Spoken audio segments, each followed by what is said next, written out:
En attendant bébé, cette semaine, je reçois Sonia Lamotte, ostéopathe, qui vient nous parler de l'importance de mettre bébé sur le ventre pour éviter les plagiocéphalies.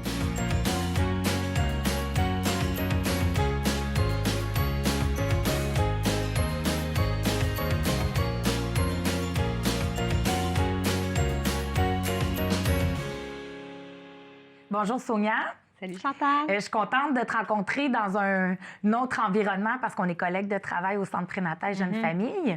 Tu es ostéopathe. Oui. Tu es propriétaire d'ostéopathie Sonia Lamotte. Ça fait combien de temps que tu pratiques l'ostéopathie? Ça fait 6 ans maintenant que je suis ostéopathe. Puis tu es spécialisée, tu sais, tu fais de l'ostéopathie aussi pour les adultes, tout ça, mais tu es vraiment spécialisée femmes enceintes et bébés. Oui, bien en fait, c'est ça fait 5 ans maintenant que je travaille avec le Centre prénatal. Donc, c'est sûr qu'en étant dans un endroit où est-ce qu'il y a beaucoup de bébés, j'ai réussi à acquérir une certaine expérience avec les enfants. Donc, dans ma formation de 5 ans, on voit les bébés, mais après ça, il faut suivre d'autres formations en pédiatrie pour aller chercher de l'expertise. De l'expertise, vraiment. Oui, c'est ça. Fait que moi, j'ai suivi beaucoup de formations en pédiatrie. Donc, je peux dire qu'aujourd'hui, je suis à l'aise avec les bébés et je te dirais qu'à 80 ma clientèle, c'est des petits bébés. C'est des jeunes bébés. Oui. Est-ce que, pour commencer avec la femme enceinte, est-ce que tu pourrais me dire ce que tu peux aider dans ta pratique? OK. Pour les femmes enceintes, pour les douleurs, maux de dos, nerfs sciatiques, tout ça, est-ce que c'est des choses que tu peux aider? Mais c'est sûr que l'ostéopathie, ça s'adresse à tout le monde. Oui. Au centre, je vais suivre beaucoup de femmes enceintes, beaucoup de bébés. Donc, pour les femmes enceintes, c'est surtout des problèmes de nerfs sciatiques, la fameuse sciatalgie qui arrive pas mal à toutes les femmes enceintes. Oui. Au niveau du pubis aussi, des pubalgies. Ça peut être tout simplement des douleurs articulaires, musculaires, ligamentaires, là, tu sais. Puis pubalgie que tu as dit, c'est quoi ça? C'est une douleur au niveau du pubis, donc l'os pubien. OK. Puis donc, c'est sollicité par les ligaments qui deviennent étirés une fois que l'utérus va prendre l'expansion, tout ça. Donc, ça arrive souvent que les femmes ont mal là. Puis il y a moyen avec l'ostéopathie il y a moyen soulager? de soulager. Oui, effectivement, on a des belles réussites sur ça. Puis est-ce que tu peux aider aussi parce qu'on dit, tu sais, des fois, le premier bébé, c'est difficile là, avant que le col de l'utérus, ça m'insiste, tout ça. Est-ce que tu peux aider pour ça? Bien, pour provoquer? Bien, pas provoquer, on mais... provoque pas, non. Mais en fait, on va accompagner la femme enceinte tout le long de sa grossesse. OK.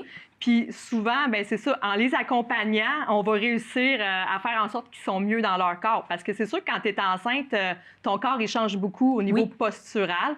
Donc, ça l'amène des problématiques, ça l'amène des nouvelles douleurs parce que le corps travaille d'une façon différente. Donc, souvent, les femmes, avant l'accouchement, je vais préparer leur bassin, par exemple. Tu sais, je vais m'assurer que tout bouge bien. Je vais m'assurer que le coccyx, il est mobile parce qu'en accouchant, le coccyx, il fait une déflexion. Je vais m'assurer justement au niveau de l'os pubien, on va travailler les ligaments, le plancher pelvien pour pouvoir optimiser justement un accouchement naturel par voie basse. Et aussi, ça aide la maman à récupérer aussi après son accouchement, tu sais. OK. Fait que souvent, vers la fin de la grossesse, là, je vais les suivre de manière plus rapprochée. Puis il n'y a pas de danger. Tu sais, tu dis vers la fin de l'accouchement, tu sais, dans le sens que... Non, à partir de 36 semaines, là, le bébé est tout formé, tout ça. Puis, tu sais, de toute manière, l'ostéopathie, c'est une approche qui est tellement douce, là, tu sais. C'est sûr que tout est fait en douceur, puis en respectant justement la physiologie, là, puis les limites de chaque personne, là, tu sais. Puis, est-ce que tu dirais que, justement, de préparer le bassin, tout ça, ça va aider à un accouchement, comme tu disais, peut même éviter d'avoir une césarienne, tout ça? Bien, en fait, c'est de favoriser le terrain pour mettre toutes les chances de notre côté. Okay. C'est sûr qu'il y a des mamans que ça peut finir, par exemple, par une césarienne. On n'a pas le choix. Oui. On ne contrôle pas ça, mais c'est de mettre toutes les chances sur notre côté, là, tu sais. Puis, est-ce que tu peux aider aussi pour les enfants, là? Tu sais, des fois, ils disent que, bon, ils n'ont pas la tête en bas. Est-ce que tu peux aider pour ça? Bien, en fait, tu sais, par exemple, un bébé qui est en siège, qui a besoin justement de tourner la position. Donc, on ne fait pas de version, là, tu sais. Ça, c'est médical.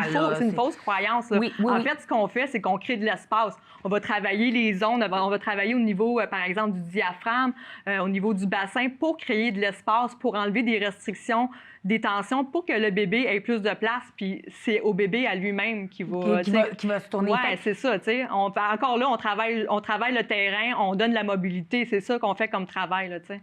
OK, fait qu'on pourrait... Fait que dans le fond, une mère qui apprend que son bébé est en siège peut venir, oui. Il pourrait avoir des traitements d'ostéo pour, justement, comme tu dis, préparer le terrain. Exactement. Et souhaiter que le bébé, le fait qu'il y a de l'expansion, qu'il y a de la place, qu'il puisse tourner de lui-même. Oui, de lui-même, exactement. Ouais, c'est intéressant. Est-ce que, après ça, tu dis aussi que tu traites, entre autres, aussi les jeunes bébés. Ici, au Centre prénatal, il y a beaucoup de jeunes bébés. À partir de quel âge? Bébé naissant. Donc, dès que la maman, moi, je dis toujours, c'est sûr qu'en suivant les mamans, souvent, une fois qu'ils vont accoucher, ils vont venir me voir avec leur bébé. Des fois, ils me disent tout le temps, bien, quand est-ce que je peux te l'amener? Bien, relax, là, tu viens d'accoucher, c'est ça, prends des forces. Quand tu es prête, tu me l'amènes, là, tu sais. Fait que des fois, il y a des bébés, ils vont avoir 4 jours, des fois, c'est 2 semaines. Fait que c'est vraiment selon ce que la maman... Comment la maman se sent. Oui, c'est ça, exactement. Puis, est-ce que tu dirais que c'est important, tu sais, dans le fond? Parce que quand que la maman vient te voir avec un nouveau bébé, tu dresses un portrait aussi, là. Tu regardes pour... ça serait quoi l'évaluation un peu que tu ferais, là? Qu'est-ce que tu regarderais chez le bébé? Bien, en fait, il y a plusieurs raisons de consultation déjà en partant, là. Oui. Donc, il y a des mamans qui vont venir tout simplement pour un check-up. Oui. Il n'y a rien de spécifique, mais ils veulent juste s'assurer que tout bouge bien. Elles connaissent déjà les bienfaits de l'ostéopathie. Je les ai suivies pendant qu'elles étaient enceintes, donc elles m'amènent leur bébé, on vérifie si tout bouge bien.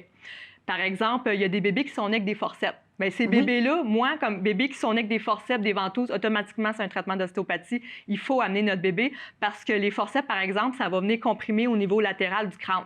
Mais au niveau latéral, qu'est-ce qui se passe? On a la cavité orbitaire, on a l'articulation de la mâchoire qui est là, on a l'oreille interne. Donc, si on ne s'assure pas qu'il n'y a pas de pression intracrânienne, que tout... Tu sais, mettons qu'il y a un débalancement au niveau crânien, mais ça peut amener plusieurs problématiques avec le temps. Par exemple, un enfant qui va avoir besoin de lunettes, un enfant qui a des otites chroniques, une malocclusion au niveau de la mâchoire, tu sais. Puis qui peut avoir aussi de la difficulté, l'appréhension du sein. Oui, c'est ça. Ben oui, effectivement, parce que c'est ça. Dès qu'il y a des tensions dans le crâne, tout ce qui est plancher buccal s'attache aussi au niveau cervical. Donc, il y a plein de choses qui découlent de ça. Là. Des problèmes de mâchoire. Quand l'articulation de la mâchoire n'est pas droite, ça peut faire en sorte qu'un enfant va développer des scolioses en vieillissant parce que, justement, on cherche toujours à s'équilibrer. Donc, c'est la colonne qui va compenser. C'est pour un manque de mâchoire, finalement. Bien, c'est ça, c'est ça, dans le long terme, tu sais. Fait que ça peut être ça.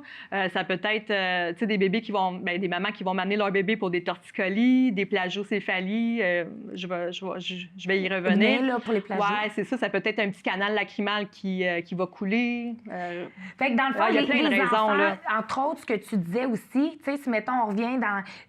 il y a souvent aussi des enfants qui ont des conjonctivites. Tu disais les otites. Ça, c'est des choses que tu vas pouvoir aussi, entre autres, aider. Là, c'est ça. Les congestions aussi, là, au niveau nasal. Oui, bien, c'est comme là, mettons, j'ai un petit crâne de bébé, là. On a plusieurs sutures dans le visage. Donc, des fois, il y a des sutures crâniennes qui vont être comprimées, puis il y a un petit canal qui va être bloqué. Donc, ça se met à avoir une accumulation, ça ne circule pas bien.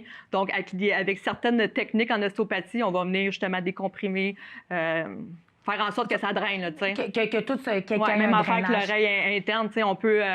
on guérit pas les otites, mais on peut faire en sorte qu'il y en ait moins, là, tu sais. Puis au moins, c'est ça. Puis qu'après ça... Aider le drainage, là, tu sais. Aider le drainage. Il y a plein de choses qu'on peut faire en ostéo. On a parlé des plagios. Puis ça, maintenant, je dirais que depuis 5 ans, depuis qu'on couche les bébés sur le dos... Plus que 5 ans, déjà. Oui, ça fait... Des années 90, me semble. Ouais. Bon, fait que ça fait... Bon, c'est ça. Moi, je vois pas le temps. Je vieillis, ça va aller. Il y a de plus en plus de plagios. Oui, vraiment. Avant de parler là, de la problématique, tu sais, ce que tu pourrais dire, c'est quoi une plagio? Oui, je vais commencer par vous dire que la plagio, c'est vraiment un sujet qui me tient à cœur parce qu'il y en a beaucoup en clinique qui viennent avec les petites têtes plates. Donc, une plagiocéphalie, ça veut dire tête plate. Donc, plagio plat, céphalie tête. Il y a beaucoup de mamans qui ne connaissent pas le terme. Oui. Donc... c'est important de venir C'est important, là. Puis, tu sais, ce qui arrive, moi, là, je vais t'expliquer pourquoi. Ma fille, quand elle était bébé, elle a eu une plagiocéphalie. OK. Fait que moi, je me fais comme mission de sauver toutes les petites têtes plates. Déjà là. Joliane, quand elle était petite, elle avait une plagiocéphalie. À l'époque, je n'étais pas ostéopathe, puis je ne l'avais pas vue. Quand c'est ton premier bébé, tu le vois pas, tu as tout le temps ton bébé avec toi, tu l'as à tous les jours. Donc, on se rend pas compte quand notre bébé a la tête plate. Souvent, c'est les amis ou le monde de la famille qui vont nous le dire. « Hey, check ton bébé, elle commence à avoir la tête plate. » Ah ben oui, qu'adon, tu sais. Donc, il faut vraiment observer nos bébés, là, tu sais. Donc, je dis souvent aux mamans, regardez la tête de votre bébé. Ayez pas peur de demander conseil à vos amis, tu sais. Oui. Parce qu'on s'en rend pas compte. Puis ça, la tête plate, ça peut venir quand même assez tôt. Ça peut causer des problèmes, des problématiques. Ouais. Bon, la tête plate, en fait, la plagiocéphalie, hein, c'est mieux que tête plate. Oui. Donc, en fait, ça peut être intra-utérin. Donc, déjà, des bébés qui ont manqué d'espace dans le ventre de la maman, qui sont déjà comprimés, vont déjà naître avec une plagiocéphalie. Donc, des fois, on observe déjà ça chez le petit bébé naissant. La plupart du temps, c'est causé après. Mais en fait, c'est causé parce que le bébé est toujours couché la tête du même côté. Oui. Donc, pourquoi que le bébé a toujours la tête du même côté? Donc là, c'est justement, y a-t-il une problématique? Donc, premièrement, il faut s'assurer, est-ce que mon bébé bouge bien la tête des deux côtés? C'est la première chose à s'assurer, à observer. Tu sais, quand on va allaiter, on va s'en rendre compte, hein, si le bébé prend le sein d'un bord mieux que l'autre. Mais quand on donne le biberon, on s'en rend pas compte. Parce qu'on donne toujours du même bord. Oui, puis on va tout le temps se mettre d'une posture où est-ce que nous, on est bien, puis on met le biberon. Fait que, tu sais, le bébé n'a pas à bouger la tête. Donc, la première affaire à regarder, est-ce que mon bébé bouge bien la tête? Parce que s'il est pris avec une restriction, soit au niveau cervical ou un torticolis qui fait en sorte qu'il n'est pas capable de bouger la tête de l'autre bord, c'est là qu'il faut commencer à s'inquiéter. Puis il faut adresser ce problème-là, tu sais. Parce que ça peut se régler rapidement, mais des fois, ça peut... Encore là, je vais sortir mon petit crâne, là. Oui. Donc, la plagiocéphalie, c'est quand il y a toujours un point de contact sur le côté ou ça peut être à l'arrière qui va vraiment venir déformer le crâne. Parce que le crâne, quand il est bébé naissant, il est super malléable. Oui. Tu sais, on a la voûte ici, que c'est du tissu qu'on appelle... du tissu membraneux, puis on a la base qui est du tissu cartilagineux. Fait que l'os, il n'est pas encore un os. Il est un os à en devenir. Donc, c'est encore mou. C'est mou, c'est malléable, puis avec les fontanelles, ça permet le mouvement des plaques osseuses. Mais si, par exemple, tu viens me voir avec un bébé de 6 mois, ses fontanelles sont fermées, bien, il n'y a plus bien de mouvement. Fait qu'un bébé de 6 mois, 7 mois, 8 mois qui a une plagiocéphalie, on est rendu bien avancé. Okay. Donc, plus c'est pris tôt, plus qu'on a des chances de pouvoir replacer le crâne, tu sais, puis faire un beau travail pendant que ça bouge. Parce que quand ça bouge plus nécessairement, puis qu'on attend, mettons, 8, 9, 10, mais là, c'est un casque. Là, c'est un casque. On n'a pas le choix. Puis des fois, ben quand c'est trop prononcé, ça ne revient pas à 100 %. Quand les plagios sont très sévères, ça peut aussi faire des déformités au niveau facial, au niveau esthétique. Par exemple, tu peux avoir un bébé qui va avoir un œil un petit peu plus petit, une oreille plus avancée, tu sais, une petite bosse frontale parce qu'au fond, tout est shifté. Donc, puis ça peut rester permanent, là, tu sais. OK, fait, même au niveau facial. Oui, au niveau facial, esthétique, ça peut rester, là, tu sais. Puis évidemment, Puis le casque va pas changer ça, là. Ah, ça, c'est... j'embarque pas là-dedans, là, parce que je suis pas médecin, mais... À un certain point, ça peut améliorer, mais c'est ça. Il y a des bébés qu'on peut récupérer complètement avec le casque, mais quand c'est trop avancé, c'est trop avancé. Là. On peut parce plus, que là. j'ai déjà vu, entre autres, qu'il y avait aussi des fois de la désymétrie. Tu sais, qu'il y avait un œil plus bas que l'autre. Ben oui, c'est ça. Parce que, justement, mais tu sais, le casque, oui, il avait fait une tête ronde. Mais c'est parce qu'une fois que les os du visage sont formés, puis que là, c'est comme figé comme ça, bien là, il y a moins de possibilités de pouvoir rétablir ça, là, parce que le visage grossit, grandit comme ça, les os du visage vont prendre l'expansion aussi, là. Puis des fois, on a parlé, tu m'as parlé de plagio qui était sur les côtés, puis je veux qu'on s'attarde un petit peu à ça aussi, parce que moi aussi, dans mes cours, je vois de plus en plus de bébés. Mais il y a aussi des fois le derrière la tête. Oui, c'est ça. Fait que tu as la plagio positionnelle latérale, puis tu as aussi des fois, c'est complètement aphésé à l'arrière, donc c'est la brachycéphalie qui veut dire court, donc la tête est courte. Oui. Donc, ça peut être causé, des fois, tu as des bébés qui sont costauds. Okay. Tu sais, par exemple, là, mettons, je pense à un petit toxon là, qui a un bon périmètre crânien. Là. Des fois, les mamans, on va les changer souvent de position, mais le bébé, il est tellement lourd, la tête est pesante. Donc, ça peut s'aphaiser comme ça aussi, de manière naturelle, sans qu'il y ait vraiment de problématique au niveau cervical ou, tu sais, c'est pas musculaire, là, tu sais, c'est que la tête est pesante. Donc là, il faut s'assurer, justement, de changer les positions souvent, là, tu sais. Puis tu me disais aussi, des fois, quand tu venais, parce que tu venais aussi visiter les mamans dans mes cours, parce que je trouve ça super intéressant, puis je trouve ça important, dès au début, qu'on ait des nouvelles techniques. Entre autres, en psycho, on avait vu dans mes cours que, justement, à cause que les bébés étaient couchés sur le dos, puis c'est correct, là, c'est pour la sécurité du bébé, mais quand il est jeune puis qu'on est à côté, c'est préférable de le mettre sur le ventre le plus possible pour travailler au niveau cervical. Oui, c'est sûr que, tu sais, le bébé naissant, dès qu'il naît, là, une fois que le nombril il est bien guéri, là, on commence tout de suite à mettre nos bébés sur le ventre. Faut pas attendre. Souvent, les mamans, ils disent « Ah non, il est trop petit, on va attendre qu'il y ait un mois. » Non, c'est dès que le nombril il est bien guéri, on les met sur le ventre. Moi, je dis souvent à mes patientes, 1 mois, 10 minutes, 2 mois, 20 minutes, plusieurs petits moments dans la journée, à gauche et à droite. Puis après ça, plus le bébé va développer sa musculature, les muscles du cou, du tronc, plus qu'il va être à l'aise sur le ventre. Puis en même temps, bien, ça va développer au niveau psychomoteur. Et le bébé doit absolument être sur le ventre. T'sais. Parce que ça, je pense que c'est un aspect qu'on met un peu de côté. On les laisse tellement sur le dos, puis à 6 mois, on voit les têtes plates, ça, on se dit, OK, mais sur le ventre, il est trop tard, c'est ça. Plus... Puis moi, je me souviens, quand ma fille était jeune, ma mère, elle me disait tout le temps, ah, ben elle pleure, c'est pas grave, elle aime pas ça, enlève-la sur le ventre. Mais à l'époque, on comprenait pas que c'était vraiment important. Moi, j'écoutais ma mère. Oui. Fait que j'enlevais ma fille parce qu'elle pleurait, elle n'aimait pas ça. Mais puis ça aussi, je vais le dire à mes patientes, ton bébé pleure, bien, laisse-les pleurer, occupe-toi du bébé, joue avec, essaye de le stimuler. Il faut absolument qu'il fasse la position ventrale. C'est super important. Fait que pour toi, tu sais, s'il y avait une stimulation, comme tu dis, quand ils sont jeunes, le petit nombril, ils viennent de tomber, tout est sèche.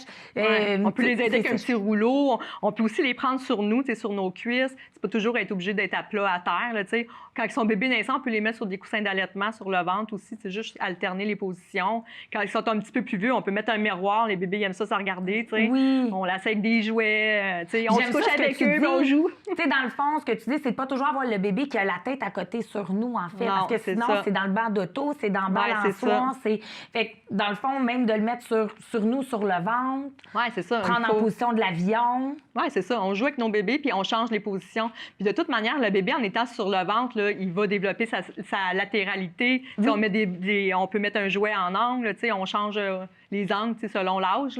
Oui. Et ça va faire des bébés, justement, qui vont se développer plus rapidement parce qu'il y a aussi des étapes de développement. On commence sur le ventre. Après ça, c'est le 4 pattes, la position assise. Il ne faut pas sauter d'étape non plus. Donc, le ventre, c'est super important. C'est la base. C'est la base, là, tiens. Puis, tu dirais que c'est à partir, tu sais, dans le fond, pour les traitements d'ostéo, par rapport à la plagio, tout ça, c'est aussitôt qu'on le voit qu'on est mieux. Aussitôt qu'on s'en rend compte, mais comme je te disais, il y a des bébés naissants qui naissent déjà avec des plagios. Tu sais, il y a des bébés qui sont nés en siège aussi.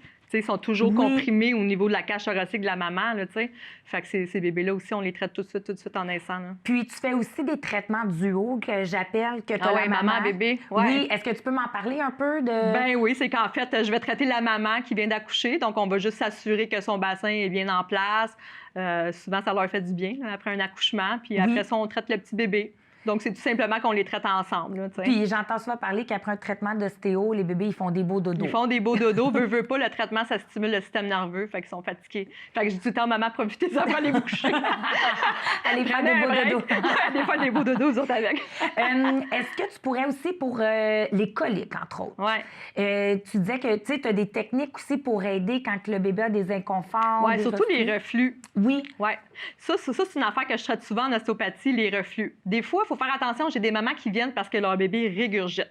Okay. Fait que là, je leur dis tout le temps, est-ce que c'est vraiment des régurgies ou c'est des reflux? Faut savoir identifier ça. Okay. La régurgitation, c'est juste un trop-plein de lait, de salive qui va finir par sortir. Souvent, c'est sans douleur puis sans effort. Fait que ça, c'est pas un problème. Tant que ton bébé prend son poids, même s'il régurgite quand même une bonne quantité de lait, le bébé semble heureux, le bébé prend bien son poids, il n'y a pas d'inquiétude. Okay. C'est lorsqu'il y a vraiment des reflux ou est-ce qu'il y a de l'acidité. Donc, c'est vraiment le contenu de l'estomac qui va remonter le long de l'œsophage. Ça va faire une sensation de brûlure. Donc, c'est super inconfortable pour le bébé. Donc, quand il y a un inconfort ou il y a une douleur, c'est là qu'il faut commencer à consulter. Puis quand à consulter. Ça a été digéré, tout ça, ça veut dire que ça sera pas comme du lait avec de la bave. Là. Ça va être de l'acidité qui va remonter. Dans notre estomac, on a des enzymes qui protègent notre estomac pour pas qu'on s'auto-digère. Okay. Mais au niveau de la muqueuse œsophagique, on n'a pas cette enzyme-là pour nous protéger. Fait qu'on sent vraiment les brûlements. Quand on a des reflux, on sent comment c'est inconfortable. Donc, chez le petit bébé, c'est la même chose.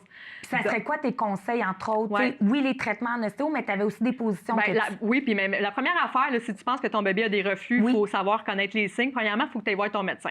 Avant même de penser à l'ostéopathie, il faut avoir un diagnostic du médecin. Après ça, c'est de savoir les signes. Tu sais, par exemple, un bébé qui va avoir des reflux, c'est des bébés qui ne sont pas bien en position couchée. Quand ils sont couchés, bien, ça fait en sorte que la remontée... c'est plus propice. Là, ça peut être des bébés, par exemple, qui vont tout le temps faire des petits bruits de gorge, comme s'ils mâchaient de la gomme. Il y a tout le temps quelque chose dans la gorge là, qui les fatigue. Des bébés aussi, que lorsqu'ils vont boire, peuvent se mettre à pleurer soudainement, ils ne veulent plus boire, ils sont incommodés. Donc, souvent, c'est des bébés qui sont irrités, irritables. C'est des bébés qui ont besoin de boire souvent parce que ça les apaise, mais plus qu'ils boivent, ça les irrite. Donc, ça devient un cercle vicieux. Là. OK, fait que c'est des bébés qui sont... Ils sont tout le temps sur le sein parce qu'il faut qu'ils ils doivent se sentir apaisés par le lait, mais en même temps, c'est irritant pour eux. Fait que ça vient que c'est un cercle vicieux. Là. Ça, c'est important d'en parler parce que des fois, ces mamans-là, veulent pas, ils viennent épuisés. Puis ils viennent à se sentir incompétentes dans leur rôle de mère. C'est ça. Puis effectivement, je veux dire, on peut pas tout le temps tout faire. Là, je veux dire, on ne sait pas. Là. Puis un coup qu'on va voir le médecin qui nous dit que après ça, on peut aller en ostéopathie. Il y a aussi du sang dans les selles puis du mucus aussi dans les selles à observer. OK. Parfois, les reflux aussi, ça peut être causé par des intolérances, par exemple à la protéine bovine. OK. Fait que ça pourrait que là, ça soit avec ce qu'on mange, qu'on allaite notre bébé. Ça. Ouais, exactement. Ça aussi, là, il y a des trucs qui sont plus difficiles à digérer pour le bébé. Puis là, en ostéopathie, dans le fond, si on a le diagnostic, tout ça, on fait attention. En ostéopathie, c'est quoi que... Comment on vient pour aider? Bien, c'est ça. C'est qu'en ostéopathie, bien, premièrement, là, j'ai mon petit bébé. Ben oui, il est tout beau. Il est tout petit. Il est de bonne Donc, là, pour les reflux, premièrement, il faut comprendre que des reflux, là, c'est souvent dû à l'immaturité de la valve. Tu sais, on a une petite valve qui fait justement entre l'œsophage et l'estomac qui va se fermer. Mais chez les bébés, c'est immature. C'est comme si le système digestif n'est pas encore à point. Le bébé est né, il doit s'alimenter, mais c'est comme si son système digestif n'est pas tout à fait prêt encore. Fait que ça va occasionner aussi des remontées acides parce que le sphincter, qui est comme une petite porte, bien, elle ferme mal. OK, fait que là, c'est là l'acidité monte. L'acidité monte. Puis en même temps, au niveau physiologique, la forme de leur estomac fait aussi en sorte qu'il y a des remontées. Fait qu'au fond, le bébé, il naît, puis déjà là... il est prédisposé. Il est prédisposé, c'est pas de la faute de la justement, maman, là. Exactement. Le café aussi, pas plus qu'un café par jour, parce que la caféine relâche les sphincters. Donc, ça aussi. Donc, moi, en ostéopathie, ce que je vais faire, au fond, je vais travailler la cage thoracique. On va travailler les vertèbres, parce que chaque vertèbre sont responsables d'innerver un territoire au niveau de la digestion. Par exemple, telle vertèbre avec l'estomac. Donc, on va aller stimuler ça, les nerfs, pour envoyer des bons messages au corps, pour que justement les nerfs font leur travail. On peut travailler les valves, on va travailler au niveau ligamentaire, donc on va s'assurer encore que tout bouge bien. On va aller booster un petit peu le système digestif. Il y a des exercices. Il y a un exercice surtout que je vais donner à la maman. Je vais te le montrer. Ça, c'est vraiment bon parce que souvent, même pour les coliques, souvent les bébés ont de la misère à faire leur eau. Puis il y a des bébés, des fois, là, c'est atroce. La maman, elle dit, il n'y a rien à faire, il ne veut pas faire son eau. Ça sort pas. Ça, avec ça, là, c'est pas mal winner. C'est très rare qu'un bébé ne fait pas son eau. Puis même s'il ne fait pas son eau, ça va l'aider au niveau digestif. Ça pourrait être le papa, tu sais, les papas, on veut les impliquer ou la conjointe. C'est ça. Fait qu'en fait, tout simplement, on assit le bébé sur nous comme ça. Le bébé ne bouge pas. Je le prends par la cage thoracique, je vais soulever légèrement sa cage thoracique. Fait qu'au fond, je viens mettre en tension plein de choses là, en soulevant sa cage. Là. Je mets en tension son estomac par rapport à son œsophage, les ligaments. Avec une pression ou... Non, on fait juste tenir légèrement. C'est surtout soulever la cage thoracique. Fait que le bébé ne bouge pas. Fait que moi, je vais faire un lemniscate, un signe de l'infini. Au fond, mon bébé, c'est mon crayon, puis je trace un 8 avec mon bébé. Fait que c'est tout simplement de faire des petits mouvements rythmiques comme ça. Puis, comme je te dis, souvent, ils vont finir par faire leur row. Des fois, c'est des rows aussi à retardement. Des fois, ils vont faire un row, mais il reste encore de l'air. Fait que ça finit la job. Ça fait... Oui. Puis même s'il ne fait pas son row, ça l'aide beaucoup pour les reflux puis la digestion en général. Fait que pour les coliques, c'est la même chose aussi, là. Puis du fait que ça l'aide pour la digestion, est-ce que tu dirais aussi que ça l'aide pour la constipation puis tout ça? Le fait qu'on fait travailler au niveau de l'intestin? Ben oui, c'est sûr. C'est ça, le côlon et tout. Là, tout est relié, là, la fonction digestive, effectivement. Là, est-ce que, là, on a parlé comme du bébé, tout ça, tu peux... Mais après, bon, un peu plus tard, là, ça peut être plus le 4 pattes. Est-ce que tu peux aider? Parce qu'il y a des enfants qu'on dit qu'ils avancent comme la position du singe qui laisse traîner une jambe, qui avance à deux bras, tout ça. Est-ce que en ostéopathie, parce que moi, je t'ai référé souvent à des gens par rapport à ça parce que c'est important, le 4 pattes. C'est plus avec le bassin, c'est... Ben oui, c'est ça. On va vérifier. En fait, il faut toujours... Nous, en ostéopathie, notre travail, c'est de donner de la mobilité. Moi, je ne suis pas dans la réadaptation, je suis vraiment dans le mouvement. C'est vraiment de s'assurer que le corps bouge bien. Là, donc, on va regarder le bassin. Est-ce qu'il y a des restrictions au niveau du sacrum, au niveau de la coxo-fémorale qui est au niveau de la hanche? On va s'assurer au niveau du tibia, donc s'assurer que les jambes sont bien alignées.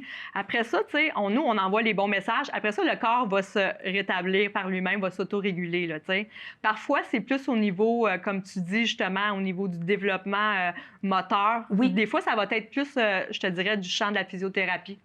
Moi, je vais travailler beaucoup avec les physios, justement, pour des problématiques comme ça. En collaboration en collaboration. Moi, mon travail, c'est de donner du mouvement au corps. C'est ça qu'on fait en ostéopathie. Un coup que le mouvement est mis, ben là, s'il y a de la réhabilitation, ça va être dans un autre champ d'expertise que moi. Je t'ai vu aussi travailler pour les pieds beaux. Oui. Puis ça m'a comme surpris. Dans le fond, c'est quoi t'as fait par rapport aux pieds beaux? Je peux pas te dire tous mes secrets, là. Alors, tu viens de m'avoir, t'as-tu les pieds beaux? Mais non! Mais ça, c'était un bébé, dans le fond, né comme ça. est né les deux pieds par en dedans. C'est la même chose. Encore là, c'est de créer du mouvement dans le pied pour qu'il puisse se rétablir. Ça, par exemple, c'est beaucoup en collaboration avec la médecine, là, parce que c'est sûr qu'il y a une prise en charge médicale.